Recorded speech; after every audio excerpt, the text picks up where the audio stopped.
दादो शहर में बढ़ती हुई बदअमनी, तरक्याती मंसूबों में करप्शन और बुनियादी सहूलियात की अदम दस्तयाबी के खिलाफ उदादो अवामी फोरम के रहनुमाओं ने दादो प्रेस क्लब के सामने एहतजाजी कैंप लगा लिया। एहतजाजी कैंप की क़यादत सरदार आशिक अली ज़नोर, गुलिम भंड, डॉक्टर जब्बार बब्बर, वरियाम सिंधी, शेर मेमन, नबी बख्श, गुलाम हुसैन लंद, ज़मीर कोरीजो और दीगर ने की। मुजाहिरीन ने कहा कि दादो में चोरी, डकैती और लूट मार रोज़ का मामूल बन चुकी है, जबकि पुलिस एहलकार बैरून मुल्क जाने के चक्कर में अपनी जिम्मेदारियों से गाफिल है, जिसकी वजह से जराइम में मुसलसल इजाफा हो रहा है।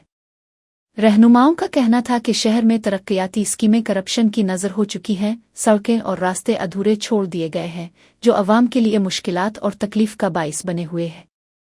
आरओ प्लांट्स नाकारा हो चुके हैं, जिसकी वजह से शहरी साफ पानी से महरूम हैं और महंगे दामों पानी खरीदने पर मजबूर है।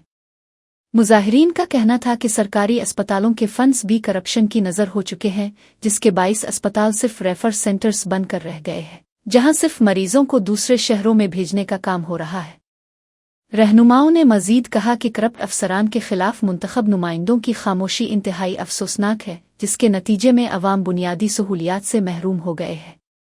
उन्होंने मुतालबा किया कि फौरी तौर पर दादो में अमन व अमान बहाल किया जाए, करप्ट अफसरान के खिलाफ कार्रवाई की जाए और अवाम को बुनियादी सहूलियात फराहम की जाए, वरना एहतजाज का दायरा वसी किया जाएगा।